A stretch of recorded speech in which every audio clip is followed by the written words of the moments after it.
आज की क्लास में मैं सभी विद्यार्थियों का स्वागत करता हूं। आज हम पढ़ेंगे कक्षा 10 के अंतर्गत सांख्यिकी।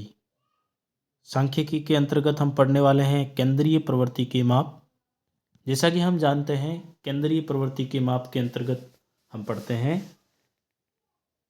माध्य, माध्यिका और बहुलक। हम जानते हैं माध्य को x बार से व्यक्त करते हैं, माध्यिका को मीडियन m से व्यक्त करते हैं, बहुलक को z से व्यक्त करते हैं। आज हम सांख्यिकी के अंतर्गत माध्य, माध्यिका या माध्यक, जिसे हम माध्यक भी कहते हैं।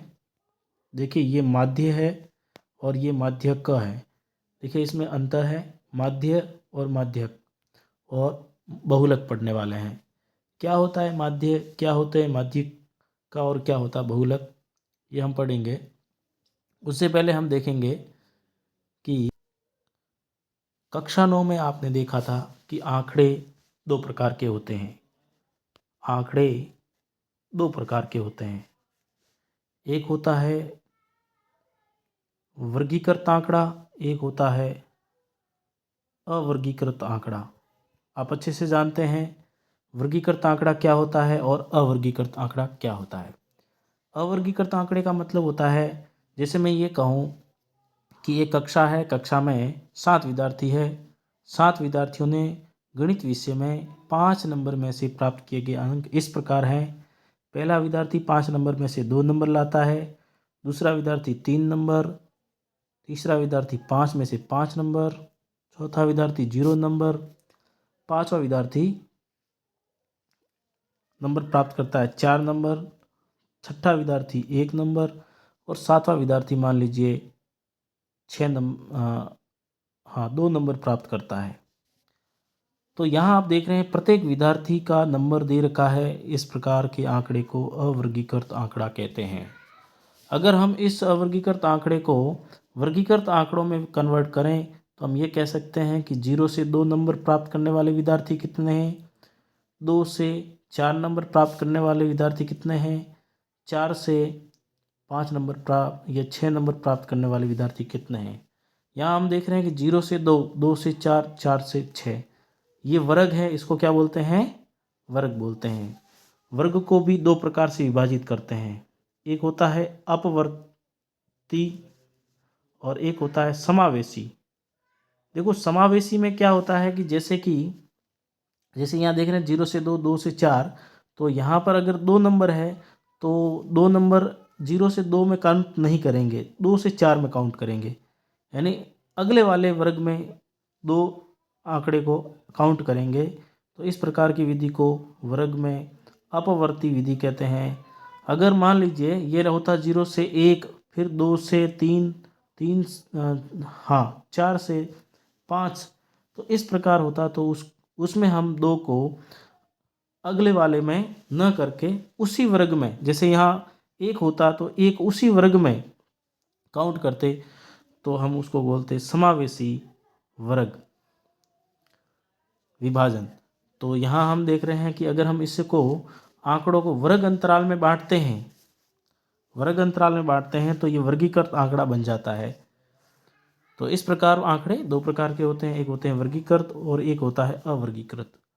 अगर हमें अवर्गीकृत आंकड़ों का माध्य ज्ञात करना है तो कैसे ज्ञात करते हैं, सिंपल राशियों का जितनी राशियां हैं उसका योग करते, जैसे इनका है तो इनका योग करके 1 2 3 4 5 6 7 है तो 7 का भाग देते तो माध्य निकल जाता। माध्यिका की बात करें तो इसको आरोही या अवरोही क्रम में रख के इसके बीच वाली संख्या को बता देते।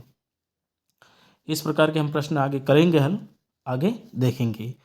चलिए, आज हम टॉपिक में पढ़ते हैं सबसे पहले महत्वपूर्ण सूत्र, उसके बाद में प्रश्न देखेंगे। प्रश्न में हम इसके अवर्गीकृत आंकड़ों का माध्य कैसे ज्ञात करते हैं, या माध्यिका कैसे ज्ञात करते हैं, बहुलक कैसे ज्ञात करते हैं, जो कि कक्षा 9 में पढ़ा था, वो हम प्रश्न के माध्यम से इसके अंदर समझेंगे। हाँ, पहला है हमारा, सबसे पहले अगर हमें माध्य ज्ञात करना है तो प्रेक्षणों का माध्य या औसत, जिस तरह से औसत ज्ञात करते हैं उस तरह से अगर अवर्गीकृत आंकड़ा है तो हम आसानी से ज्ञात कर सकते हैं कि सभी प्रेक्षणों का मानों का योगफल बटा सभी प्रेक्षणों की संख्या। जैसे यहाँ 5 संख्या है तो 5 संख्याओं का जोड़ करो और 5 का भाग दो, तो जो संख्या आएगी उत्तर आएगा उसे औसत या माध्य कहते हैं। ये अवर्गीकृत आंकड़ों के लिए मान्य है। अगर हमें वर्ग अंतराल के रूप में कोई आंकड़े दे रखे हैं तो वर्ग अंतराल का वर्ग चिन्ह देखना है तो उसकी ऊपरी सीमा प्लस निचली सीमा बट्टा 2 होता है। जैसे मैं ये कहूँ कि 10 से 20 ये वर्ग अंतराल है, 10 से 20, तो वर्ग अंतराल का वर्ग चिन्ह क्या होगा? तो ऊपरी सीमा क्या है इसमें 20 है, निचली सीमा क्या है 10 है। ऊपरी सीमा क्या है 20, निचली सीमा क्या है 10, तो 20 प्लस 10 बट्टा 2 क्या हो जाएगा 15। 30 में 2 का भाग 15, तो इसका वर्ग चिन्ह क्या आएगा 15 आएगा। इस तरह से तीसरा, ऐसा प्रेक्षण जिनकी बारंबारता अधिकतम होती है उसे क्या कहते हैं? बहुलक कहते हैं। अगर हमारे पास आंकड़े अवर्गीकृत हैं उसमें हम देखते हैं कि आंकड़े सबसे ज़्यादा बार बार कौन आया हुआ है। जैसे एक एग्जाम्पल लेता हूँ कि 5 विद्यार्थी है, 5 विद्यार्थियों ने गणित विषय में इस प्रकार नंबर प्राप्त किए। पहले ने 2 नंबर, तीसरे ने 3 नंबर, तीसरे ने 2 नंबर, चौथे ने भी 5 नंबर और पाँचवें ने 1 नंबर। तो यहाँ देख रहे हैं 2 की बारंबारता 2 बार है, बाकी सब एक एक बार आए हुए हैं, तो इसका बहुलक क्या हो जाएगा 2 हो जाएगा। ये है अवर्गीकृत आंकड़ों में। माध्य केंद्रीय प्रवृत्ति का ऐसा मापक है जो आंकड़ों को सबसे बीच का मान होता है। माध्य का मतलब होता है बीच का। चर मानों को, जो चरम मान है उनको प्रभावित नहीं करता है, यानी उन चरम मानों से प्रभावित नहीं होता है केंद्रीय प्रवृत्ति का माध्यक है वो चरम मानों से प्रभावित नहीं होता है। उसको हम क्या करते हैं, किसी भी आंकड़ों का माध्य ज्ञात करना है उसको क्या करते हैं आरोही या अवरोही क्रम में रखते हैं और 20 वाली संख्या को बताना है। तो इस पे जो किनारों पे कौन सी संख्या उससे हमें कोई लेना देना नहीं है ना, वो छोटी हो बड़ी हो सकती है, उससे हमें हमारा माध्य है वो परिवर्तित नहीं होता है। अगला है प्रत्यक्ष विधि से माध्य ज्ञात करने का सूत्र क्या है। देखो माध्य ज्ञात करने की 3 विधियां हैं। कितनी विधियां हैं? 3 विधियां हैं। देख लेते हैं हम यहाँ माध्य ज्ञात करने की 3 विधियां हैं। माध्य यानी एक्स बार। अगर हमारा आंकड़ा कैसा है, वर्गीकृत आंकड़ा है, तो अवर्गीकृत आंकड़े में तो हम जानते हैं सीधा प्रेक्षणों का योग बटा प्रेक्षणों की संख्या। अवर्गीकृत है तो वो है, बाकी वर्गीकृत आंकड़ा हो तो माध्य ज्ञात करने की 3 विधियां हैं। पहली है प्रत्यक्ष विधि, दूसरी है कल्पित माध्य विधि,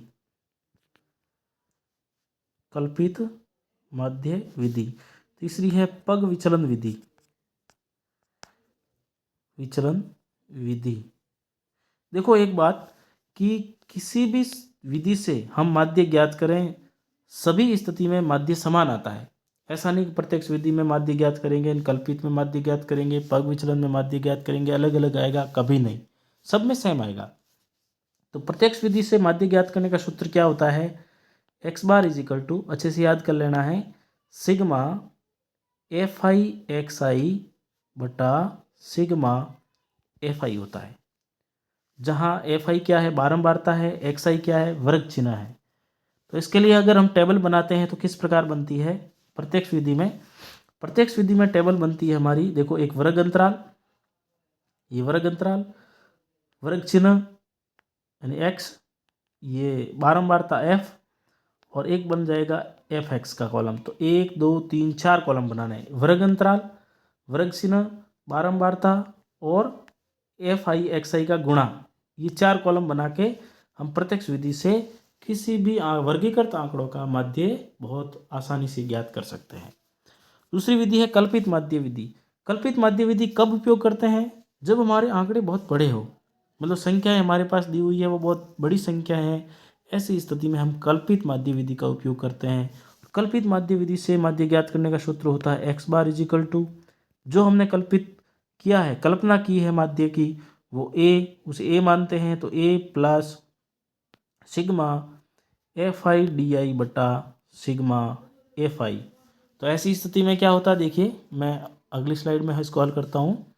कल्पित माध्य विधि में हम है वो कोई भी प्रश्न हल करने के लिए वर्ग अंतराल दे रखा होता है, यहाँ वर्ग अंतराल, उसके बाद में वर्ग चिन्ह एक्स बारंबारता एफ, और एक नया कॉलम बनाना है डी आई का, वो होता है सूत्र एक्स आई माइनस ए। ये क्या होता है? कल्पित माध्य। उसके बाद में हमें एक और कॉलम बनाना है एफ आई डी आई का। इस तरह से जहाँ प्रत्यक्ष विधि में 4 कॉलम बन रहे थे, इसमें 1 2 3 4 5 कॉलम बनेंगे। कितने बनेंगे?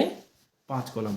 तो वर्ग अंतराल जैसे कि कोई भी है वो यहाँ लिखेंगे, उसका वर्ग चिन्ह जैसे कि यहाँ 10 से 20 वर्ग अंतराल होता तो वर्ग चिन्ह 15 हो जाता। उसकी बारंबारता हमें दे रखी होती है प्रश्न में, और हमें कल्पित माध्य कोई 20 की संख्या मान लेना है, कोई भी मान सकते हैं इस बारंबारता में से। वो यहाँ रखेंगे तो उसके विचलन है, वो डी आई है, विचलन है, वो ज्ञात करेंगे। एक्स जैसे यहाँ जो भी हमारी वर्ग चिन्ह होगा वो रखेंगे, कल्पित माध्य माइनस करेंगे तो विचलन प्राप्त हो जाएगा, वो यहाँ लिखेंगे।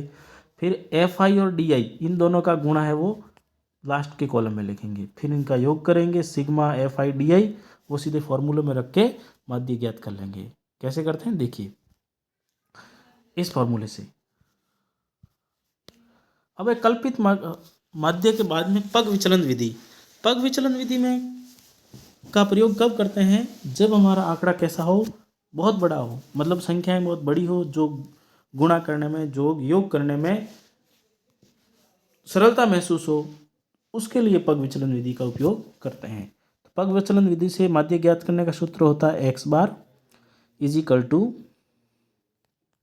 ए plus sigma F I you I बटा sigma F I into H, ये सूत्र है। तो देख लेते हैं, ये फॉर्मूले दे रखे हैं हमारे पास। देखिए, प्रत्यक्ष विधि से माध्य ज्ञात करने का सूत्र होता है x bar is equal to sigma, ये इसको सिग्मा बोलते हैं। सिग्मा का मतलब होता है योग, सिग्मा का मतलब होता है योग, एफ आई एक्स आई बटा सिग्मा एफ आई। कल्पित माध्य विधि से माध्य ज्ञात करने का सूत्र होता है x bar A plus sigma F I D I बटा सिग्मा एफ आई, जहाँ डी आई क्या होता है? एक्स आई माइनस ए। पग विचलन विधि में आप देख रहे हैं सूत्र में क्या होता है? X bar is equal to A plus sigma F I you i upon sigma F I into h. इसका मतलब हमें ये ध्यान रखना है कि जब भी प्रत्यक्ष विधि पूछे तो सिंपल इस सूत्र से करना है। कल्पित माध्य पूछे तो आपको डी एफ आई डी आई याद रखना है। पग विचलन पूछे तो एफ आई यू आई याद रखना है। उस हिसाब से हम क्या बनाएंगे? एक सारणी बनाएंगे, टेबल बनाएंगे, और उस हिसाब से उसमें स्तंभ बनाएंगे, कॉलम बनाएंगे और हल करेंगे। अगला है, देखते हैं, वर्गीकृत आंकड़ों से। ये तो माध्य हो गया। बहुलक कैसे ज्ञात करते हैं? वर्गीकृत आंकड़ों का बहुलक कैसे ज्ञात करते हैं, और अवर्गीकृत आंकड़ों का बहुलक कैसे ज्ञात करते हैं? जैसे कि मैं ये मान लेता हूँ हमारे पास ऐसे आंकड़े हैं, जैसे 2 3 2 4 3 2 5 2 8 2। तो यहाँ देख रहे हैं, ये 3 3 6 7 8 9 10 आंकड़ा है। अब मैं इन आंकड़ों से पूछूं कि इन अवर्गीकृत आंकड़ा है, क्योंकि ये वर्ग अंतराल में नहीं दे रखा है, तो ये कैसा है? अवर्गीकृत आंकड़ा है। तो इन अवर्गीकृत आंकड़ों का बहुलक क्या होगा? बहुलक का मतलब है बारंबारता किसकी ज़्यादा है। तो उसके लिए हम एक तरीका अपनाते हैं, या तो इनको आरोही क्रम में या अवरोही क्रम में रख सकते हैं, आप चाहें तो नहीं रखें तो भी इससे हो जाएगा, लेकिन हमारी सरलता के लिए हम इसको आरोही क्रम या अवरोही क्रम में रखते हैं। उसके बाद में हमें ये पता चल जाएगा कि किसकी सबसे ज़्यादा बारंबारता आई है। जैसे यहाँ देख रहे हैं 2 1 2 3 4 और 5 बार आया है, तो इसकी 2 की बारंबारता 5 है, 5 बार आया हुआ है बारंबार, फ्रीक्वेंसी जिसे ऐप से व्यक्त करते हैं। तो यहाँ बारंबारता क्या हुई? 2 ज़्यादा है, तो बहुलक क्या हो जाएगा हमारा? 2 हो जाएगा, बहुलक 2 कहलाएगा। लेकिन ये अवर्गीकृत आंकड़े हैं। अगर हमारा वर्गीकृत आंकड़ा है तो बहुलक ज्ञात करने का सूत्र होता है एल, बहुलक वर्ग की निम्न सीमा, बहुलक वर्ग की निम्न सीमा, F1 क्या है? बहुलक वर्ग की बारंबारता, H क्या है? बहुलक वर्ग वर्ग का वर्ग अंतराल, और F0 क्या है? बहुलक वर्ग से ठीक पहले की वर्ग की बारंबारता, और F2 क्या है? बहुलक वर्ग के ठीक बाद की वर्ग की बारंबारता। ये सूत्र में याद रखना है। अगला है, वर्गीकृत आंकड़ों से माध्यक का मतलब माध्यिका कहें या माध्यक कहें, जिसे मीडियन एम कहते हैं। ये एम का सूत्र है एल प्लस एन बटा 2 माइनस सी एफ बटा एफ इंटू एच, जहाँ ध्यान रहे विशेष कि माध्यक का जो वर्ग है का माध्यक वर्ग की निम्न सीमा उसे एल से, प्रेक्षणों की संख्या टोटल होगी, संचयी बारंबारता योग होगा वो एन से, माध्यक वर्ग से ठीक पहले वाले वर्ग की संचयी बारंबारता सी एफ से, और माध्यक वर्ग की बारंबारता f से और वर्ग माप h से व्यक्त किया जाता है। इनका उपयोग करेंगे प्रश्न में और वहाँ बहुत अच्छे से और समझेंगे।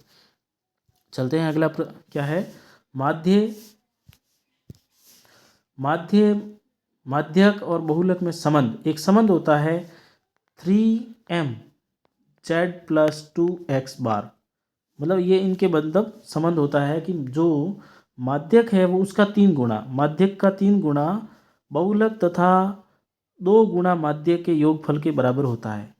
तो यहाँ पर ऐसा प्रश्न परीक्षा में जरूर पूछा जा सकता है कि कोई दो मान दे रखे हो m और z का दे तो x बार क्या बताओ, यानी माध्य बताओ। बहुलक और माध्य बताए तो माध्यक बताओ। इस तरह से कोई प्रश्न पूछा जा सकता है, या सीधा प्रश्न भी पूछा जा सकता है कि माध्य बहुलक और माध्यक में क्या संबंध है, तो इसको लिखना है।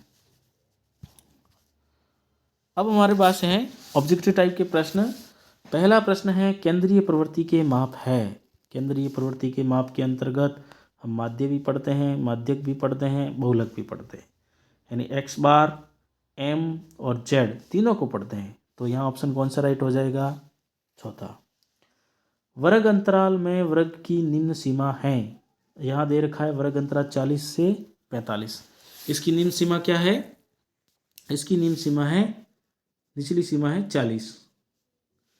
वर्ग अंतराल 60 से 70 की ऊपरी सीमा क्या है यहाँ 70। इस प्रकार वर्ग अंतराल 10 से 25 का वर्ग चिन्ह का सूत्र क्या होता है, वर्ग चिन्ह ज्ञात करने का सूत्र होता है ऊपरी सीमा प्लस निचली सीमा। ऊपरी सीमा 25, निचली सीमा 10/2। क्या आ जाएगा 25 + 10 35/2। 35/2 का मतलब 17.5। अगला प्रश्न है हमारे पास, वर्ग अंतराल 70 से 85 में वर्ग परिसर क्या है। मतलब ये बोल रहा है वर्ग अंतराल कितना है, परिसर कितना है। तो वर्ग परिसर ज्ञात करने का सूत्र होता है ऊपरी सीमा माइनस निचली सीमा। ऊपरी सीमा क्या है 85, निचली सीमा क्या है 70, तो क्या आ जाएगा 15। तो इसका वर्ग परिसर क्या है 15। अगला प्रश्न है औसत या माध्य क्या होगा। आंकड़ा कैसा है अवर्गीकृत, और अवर्गीकृत आंकड़ों का माध्य या औसत ज्ञात करना कैसे करते हैं, क्या करते हैं, तो जो भी आंकड़े हैं प्रेक्षण है उनका योग करते हैं और कितने प्रेक्षण है उसका भाग देते हैं। जैसे यहाँ देख रहे हैं 1 2 3 4 5, 1 2 3 4 5 है तो 5 का भाग देंगे। योग कर दो 3 और 2 5, 5 और 5 10, 10 4 14, 14 और 6 20, 20/5 क्या हो जाएगा 4। तो हमारा माध्य या औसत क्या हो जाएगा 4 हो जाएगा। इस तरह से अगला प्रश्न है हमारे पास, किसी बारंबारता बंटन में किसी वर्ग की संचयी बारंबारता उस वर्ग से पहले वाले सभी वर्गों की बारंबारता का होता है। ऐसा संचयी बारंबारता है वह उस वर्ग से पहले वाले सभी वर्गों की बारंबारता का योग होता है। क्या होता है, योग होता है। हम देखो माध्यिका में या माध्यक ज्ञात करने में जो एक टेबल बनाते हैं उसमें संचयी बारंबारता है, वो बारंबारताओं को जोड़ते जाते हैं। 8वां प्रश्न है आंकड़ों को वर्गीकृत करते समय अंक 40 को निम्न में से किस अंतराल में लिया जाएगा। भाई आंकड़ों को वर्गीकृत करते समय 40 को किस अंतराल में लिया जाएगा। यहाँ देखो 25 से 40 में कि 40 से 45 में कि दोनों में कि किसी में नहीं। हमने कहा था कि दो प्रकार की वर्ग अंतराल होते हैं, वर्ग दो प्रकार के होते हैं, एक होता है समावेशी, एक होता है अपवर्जी या अपवर्ती। एक होता है अपवर्ती, एक होता है समावेशी। अपवर्ती का मतलब किसी वर्ग अंतराल की अंदर जितनी उच्च सीमा है, जैसे यहाँ 40 है, अगर 40 कोई हमारे पास आंकड़ा है तो उसको अगले वाले वर्ग अंतराल में लेते हैं।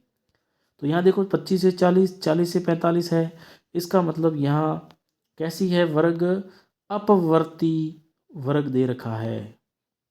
तो इस कारण यहाँ 40 का आंकड़ा 40-45 में लिया जाएगा, न कि दोनों में। तो कौन सा ऑप्शन राइट हो जाएगा यहाँ ब वाला।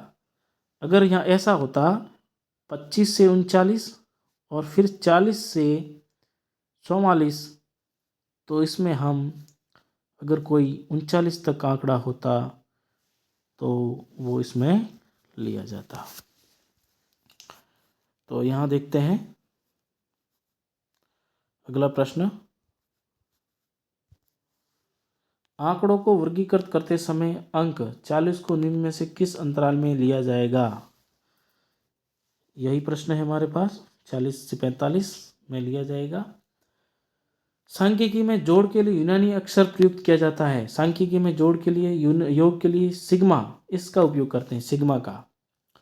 उस प्रेक्षण का मान जिनकी बारंबारता सबसे अधिक होती है क्या कहलाता है? हमने कहा था कि अगर हमारे पास वर्गीकृत या अवर्गीकृत आंकड़ा है जिसकी बारंबारता ज़्यादा है उसे हम क्या बोलते हैं? बहुलक बोलते हैं। क्या बोलते हैं? बहुलक। अगला प्रश्न है हमारे पास, आंकड़ों का परिसर होगा। आंकड़ों का परिसर क्या होगा? तो परिसर कैसे ज्ञात करते हैं आंकड़ों का? अधिकतम संख्या या अधिकतम आंकड़ा माइनस निम्नतम आंकड़ा। तो अगर अधिकतम क्या है इसमें? 12। 12 में से सबसे छोटा आंकड़ा क्या है? 3। घटाने पर क्या आएगा? 9। तो इसका परिसर क्या हुआ?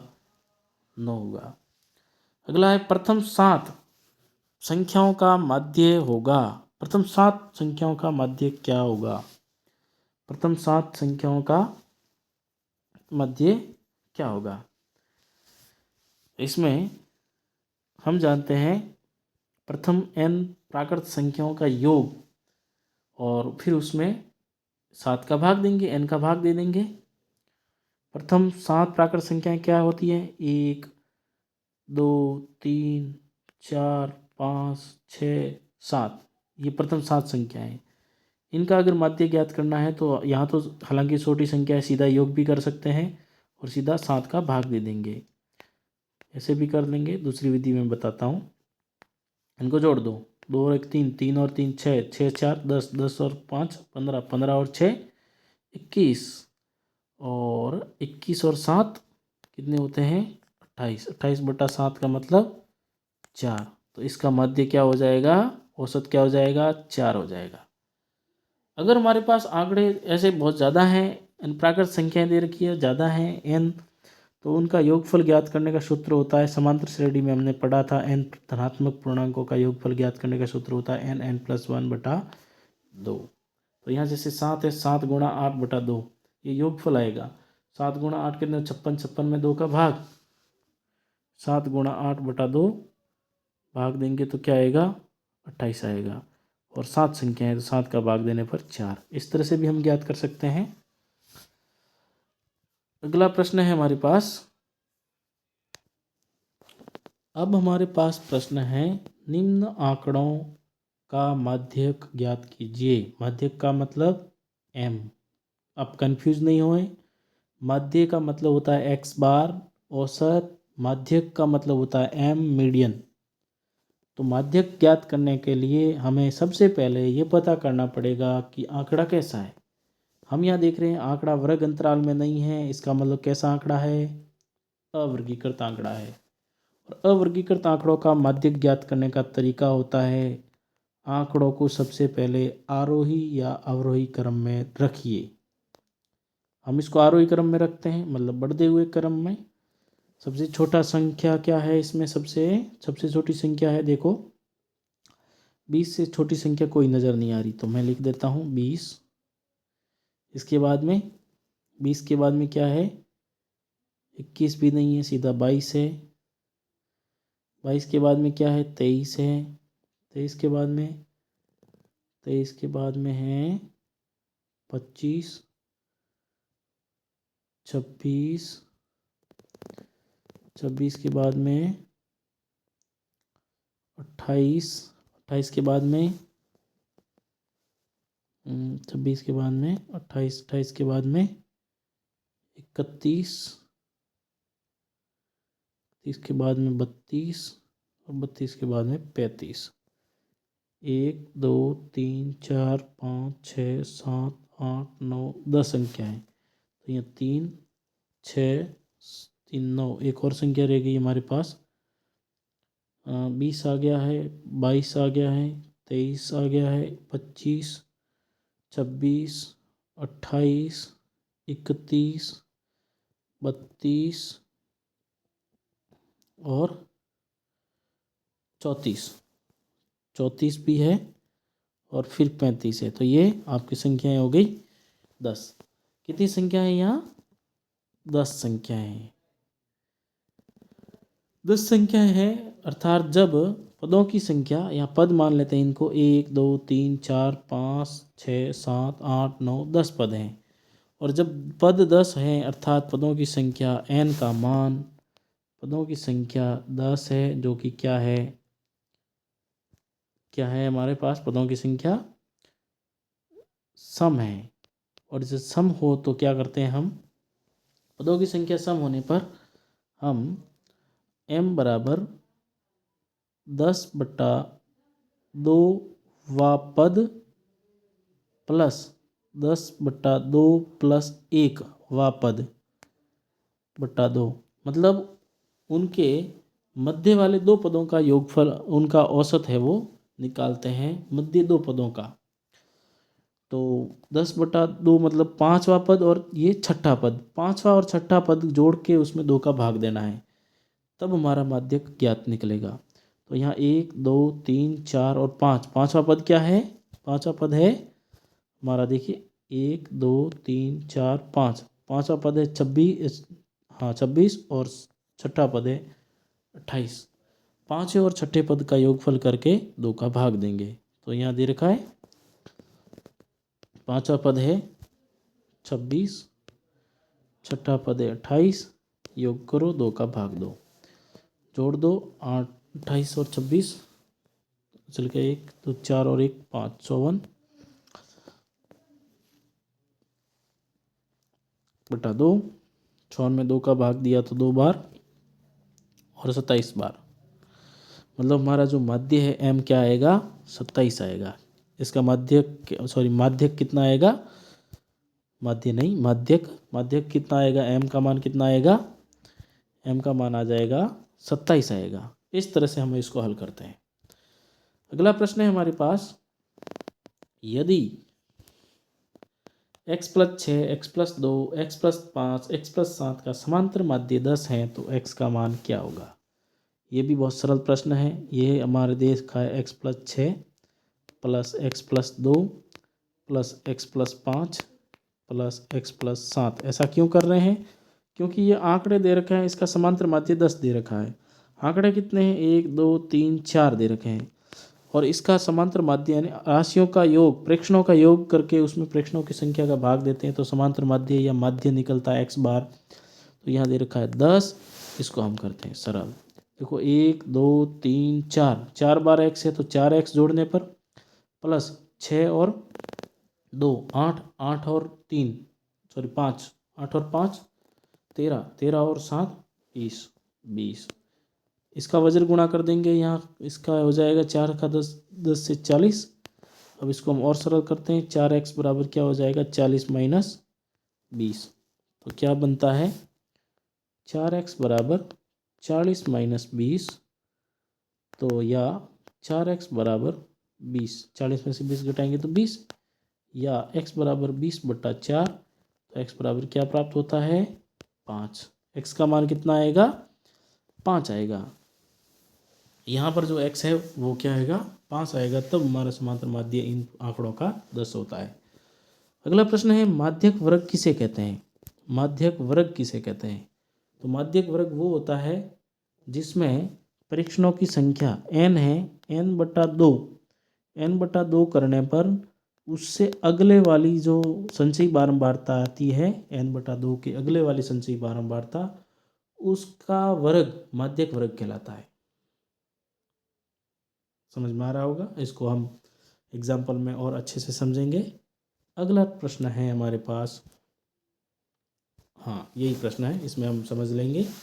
नीचे दिए गए बंटन का माध्यक या माध्यिका ज्ञात कीजिए। तो जब भी हमें माध्यक या माध्यिका ज्ञात करनी होती है तो हम क्या करते हैं? टेबल बनाते हैं।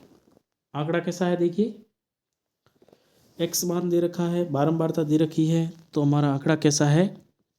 यहाँ पर आंकड़ा है वो वर्गीकृत नहीं है, अवर्गीकृत है, वर्ग अंतराल में नहीं दे रखा है। तो हम क्या करेंगे, यानी 20 की ये बारंबारता 6 है, 25 की क्या है 20 है, 28 की क्या है 24 बारंबारता है, 29 क्या है 29 की बारंबारता 28 है, 33 की बारंबारता क्या है 15 है, 38 की बारंबारता क्या है 4 है, 42 क्या है 2 है, 43 की बारंबारता क्या है 1 है। तो यहाँ हमें बारंबारता दे रखी है, बारंबारता दे रखी है, इसका मतलब 20 अंक है वो 6 बार है, मतलब ऐसे हैं 20 वाला है वो ऐसे 20 20 20 1 2 3 4 5 और 6 ऐसे दे रखा है, 25 20 बार दे रखा है, 28 24 बार दे रखा है, 29 28 बार दे रखा है, 33 15 बार दे रखा है, 38 4 बार दे रखा है, 42 2 बार दे रखा है और 43 1 बार दे रखा है। और जब इस प्रकार हो तो आंकड़ा तो कैसा हुआ, अवर्गीकृत हुआ। वर्गीकृत नहीं कह सकते, वर्गीकृत तभी कहते जब हम वर्ग अंतराल में विभाजित होता। तो इस प्रकार के प्रश्न को हल करने के लिए क्या करेंगे, देखते हैं। इस प्रकार के प्रश्नों में माध्यक ज्ञात करने के लिए हम संचयी बारंबारता ज्ञात करेंगे, संचयी बारंबारता ज्ञात करेंगे और उसके बाद में हम n/2 निकालेंगे और जो n/2 का मान होगा उस आधार पे हम माध्यक ज्ञात करेंगे। तो मैं यहाँ इसके साथ ही हम संचयी बारंबारता बना लेते हैं यहीं पर। तो देखिए CF संचयी बारंबारता यहाँ 6 होगी, यहाँ क्या होगी 20 जोड़ दो तो क्या हो जाएगी 26, यहाँ 26 में 24 जोड़ दो मतलब 28 तक कितनी बारंबारता हो जाएगी, 28 अंक तक हो जाएगी अपनी 50, फिर 28 जोड़ दो 8 7 78, 15 जोड़ दो 93, 93 में 4 जोड़ दो 97, 97 में 2 जोड़ दो 99, 99 में 1 जोड़ दो 100। तो संचयी बारंबारता में n प्रेक्षणों का योग कितना आया हमारे पास, यानी बारंबारताएं टोटल 100 है, तो n/2 कितनी हो जाएगी, n/2 प्राप्त हो जाएगी अपनी 50। तो 50 संचयी बारंबारता या तो 50 हो या 50 से आगे वाली संचयी बारंबारता देखते हैं। तो यहाँ 50 संचयी बारंबारता दे रखी है, अगर नहीं दे रखी होती उसकी तो 50 से जस्ट आगे वाली संचयी बारंबारता का वर्ग देखते हैं, वही हमारा माध्यक होता। तो यहाँ 50 दे रखा है तो 50 का संचयी बारंबारता हमें है 50, तो इसका जो वर्ग है वर्ग में x का मान क्या है 28 है। तो हमारा इस प्रश्न का माध्यक या माध्यिका क्या होगा, माध्यिका या माध्यक m है वो क्या हो जाएगा 28 हो जाएगा। कितना हो जाएगा 28 हो जाएगा। इस प्रकार भी प्रश्न पूछे जा सकते हैं, बहुत ही अच्छा प्रश्न था।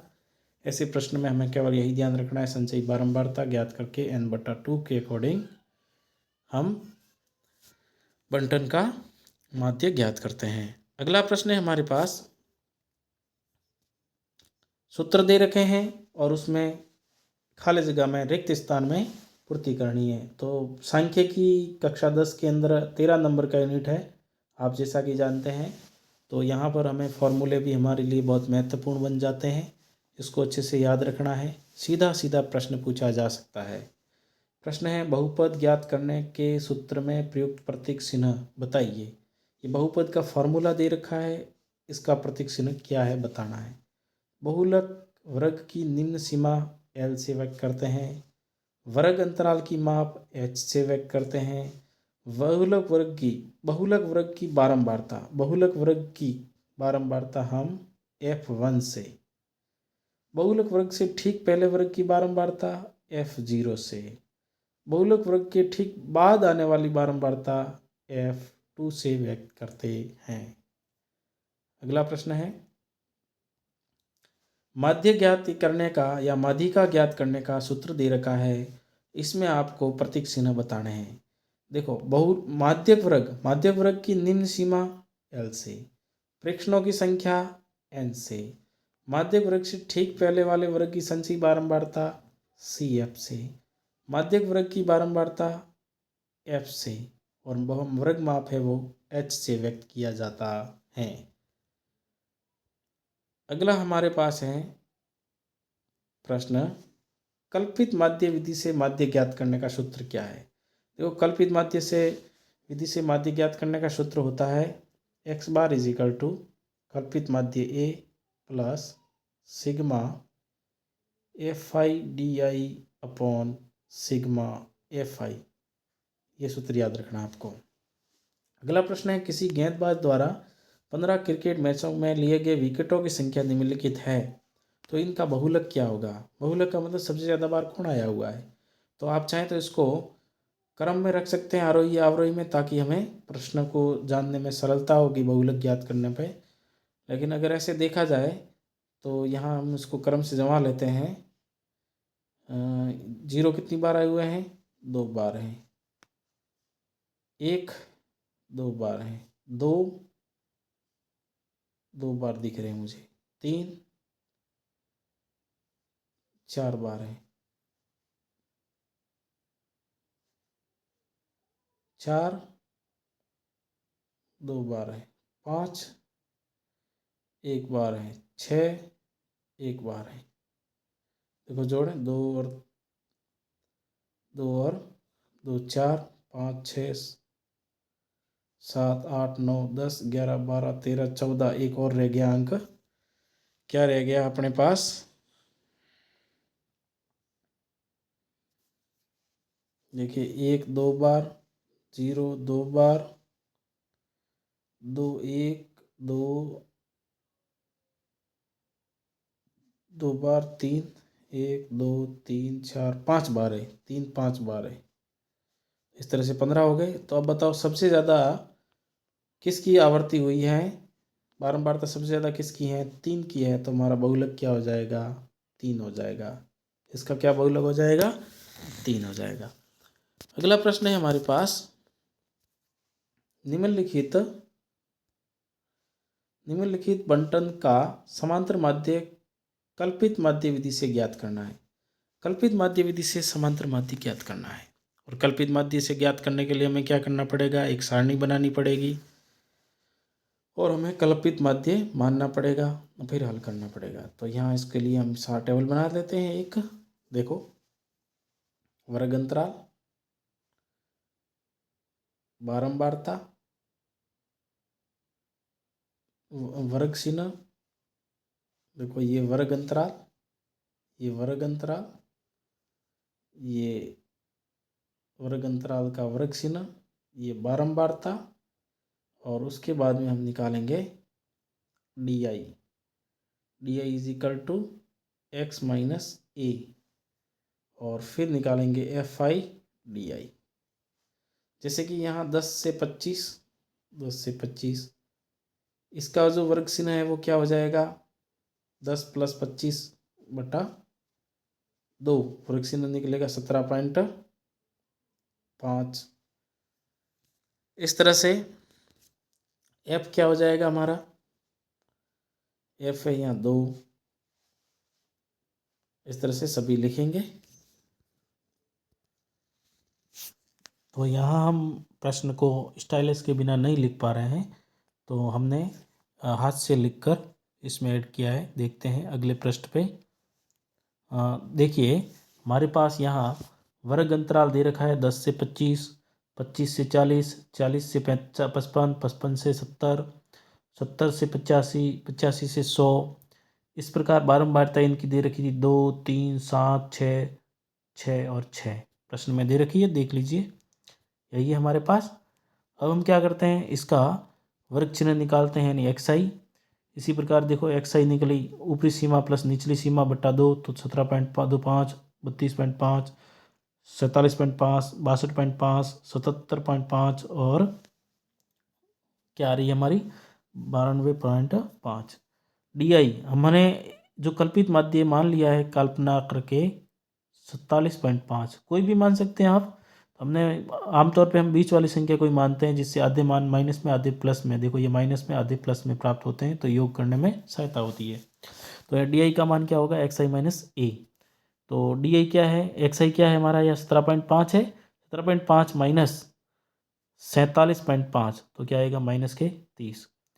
फिर 32.5 माइनस 47.5 माइनस के 15, 47.5 में से 47.5 0। इस तरह से 62.5 में से 47.5 15, 77.5 में से 45.5 30, 92.5 में से 47.5 45।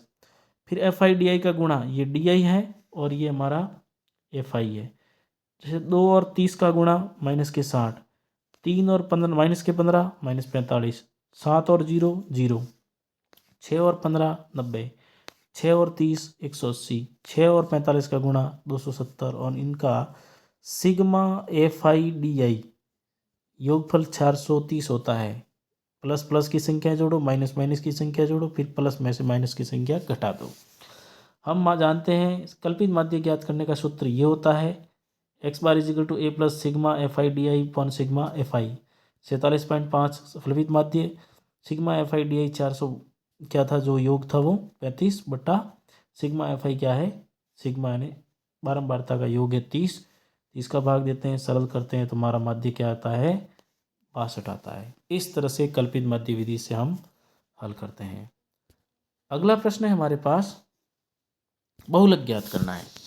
निम्नलिखित हमें आंकड़े दे रखे हैं। एक मोहल्ले में रह रहे 200 व्यक्तियों की प्रेक्षित आयु की सूचना देने वाला आंकड़ा है। आयु दे रखा है 0 से 20 वाले 21 व्यक्ति हैं, 20 से 40 आयु वाले 35 व्यक्ति, 40 से 60 वाले 71, 60 से 80 वर्ष के 55 और 80 से 100 वर्ष के 18 व्यक्ति हैं। तो इस आंकड़ों का बहुलक ज्ञात करो। तो बहुलक में हम क्या देखते हैं, सबसे ज़्यादा बारंबारता किसकी है, यहाँ देख रहे हैं सबसे ज़्यादा बारंबारता 71 है, तो ये बहुलक वर्ग होगा 40 60। तो बहुलक वर्ग होगा 40 से 60। बहुलक वर्ग की निम्न सीमा L। बहुलक ज्ञात करेंगे, ये वर्गीकृत आंकड़ा है। वर्गीकृत आंकड़ा बहुलक ज्ञात करने का सूत्र क्या होता है हम जानते हैं, आगे लिखेंगे आगे की स्लाइड में। L का मान सबसे पहले नोट कर लेते हैं क्या होता है। बहुलक वर्ग का सूत्र लिख देते हैं। बहुलक का सूत्र होता है Z is equal to L plus F1 minus F0 बटा 2F1 minus F0 minus F2 into H। यहाँ L F1 F0 F2 H के मान लिखेंगे। L का मान बहुलक वर्ग की निम्न सीमा कितनी है 40। फिर हम देखते हैं बहुलक वर्ग की ठीक पहले वर्ग की बारंबारता F0 कितनी है 35। बहुलक वर्ग की बारंबारता 71। बहुलक F2 बहुलक वर्ग के बाद की बारंबारता 55। वर्ग अंतराल कितना है 60 में से 20 40 20। ये सारे मान कहाँ रखेंगे हम सूत्र में रखेंगे। देखो यहाँ L का मान क्या है, बहुलक वर्ग की निम्न सीमा 40 प्लस F1 कितना है देखिए 71 है। F1 कितना है 71 है माइनस F0 कितना है 35 है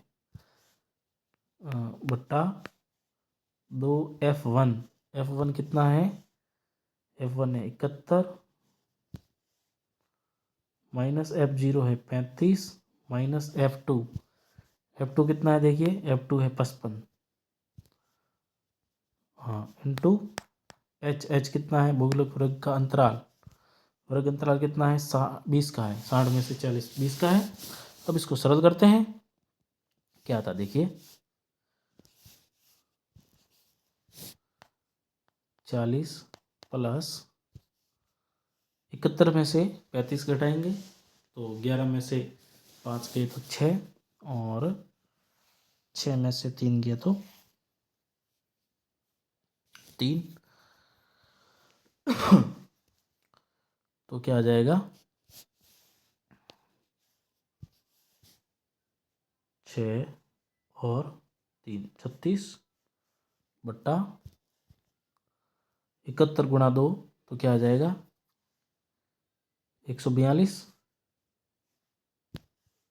71 गुणा 2 142 फिर माइनस के 35 और माइनस के 55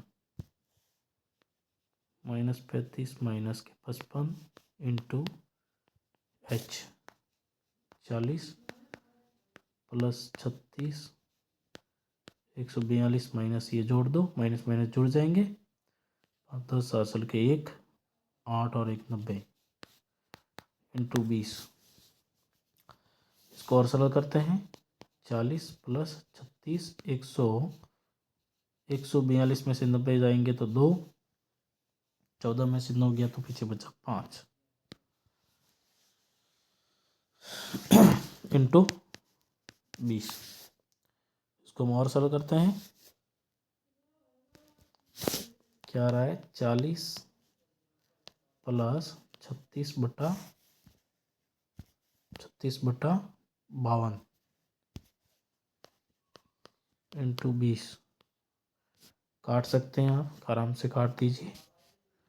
2 से 2 का भाग 20 में 10 बार, 2 से 26 बार, 2 से 5 बार, 2 से 13 बार। 40 प्लस 36 गुणा 5/13। इसको हम और सरल करेंगे। इसको हम करते हैं सरल। तो 40 प्लस 36 गुणा 5, 36 गुणा 5 होते हैं 180, और 180 में 13 का देते हैं भाग। तो क्या आता है हमारे पास? देखिए, भाग देने पर 13.81 आता है और जोड़ने पर 53.81। तो 53.81 हमारा क्या हो जाएगा? सॉरी, ये बहुलक है, जेड है, जेड प्राप्त होता है। बहुलक क्या प्राप्त होगा? 13.81। ये देखो, बारंबारता 71 के वर्ग अंतराल के अंतर्गत ही है। इस तरह से हम इससे दिए हुए प्रश्न हल करते हैं। इससे संबंधित और भी बहुत सारे प्रश्न हैं, इनको आप अच्छे से हल कीजिए, समझिए और इनमें अंतर को समझिए। और जितनी आप प्रैक्टिस ज़्यादा करेंगे उतने ही प्रश्नों में गलती होने की संभावनाएं कम हो जाएगी। तो आज हमने पढ़ा था सांख्यिकी के अंतर्गत केंद्रीय प्रवृत्ति के माप।